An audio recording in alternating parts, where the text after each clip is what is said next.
What's going on, guys? Okay, so in today's video we're talking about whether creatine is good or bad for you. And now creatine over the years has really gotten a lot of controversy, and it's been said that it acts as a steroid by some people and that it's just very bad for you and should be avoided completely by others. And so let me kind of set the record straight on this supplement. Creatine is actually one of the most studied supplements out there, and time again creatine has been proven to be a very safe supplement to use if you know how to use it and if you're using it for the right reasons. So let me start with the basics. Creatine is a natural substance. It's not a synthetic substance that some people made up in a lab and threw together. So creatine is actually made in small amounts by your body and can also be found in things like fish or red meat.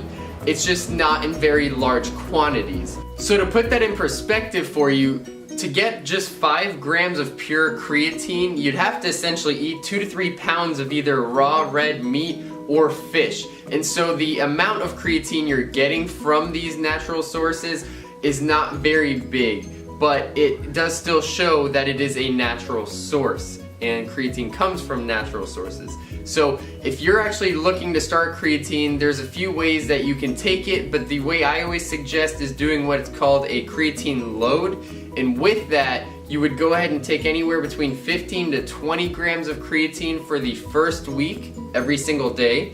And then after that, you would simply take 5 grams of creatine after working out, or you can even do before 2.5 grams, and then after working out 2.5 grams. Since some research does show that taking creatine before workouts has certain benefits and taking it after has other benefits. So therefore, I feel like if I take some before and after leading up to that 5 grams, you can't go wrong.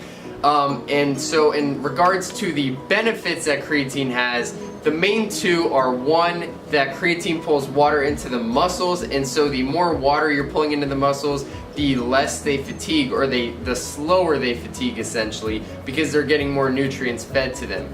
And so the slower you fatigue, the more weight you can push, the longer you can work out, and that obviously leads to better workouts, which leads to increased muscle gain. Now, the second benefit of creatine is that it does also increase your energy, which essentially is the same cycle. Increased energy leads to better workouts, which leads to more lean muscle being built. That's kind of creatine overall in a nutshell. If you guys have any other questions regarding the creatine itself or how you should be using it or anything, honestly, feel free to comment down below. Also, feel free to comment down below with what topics you want me to cover next. Please don't forget to like and subscribe, and I'll see you guys in the next one.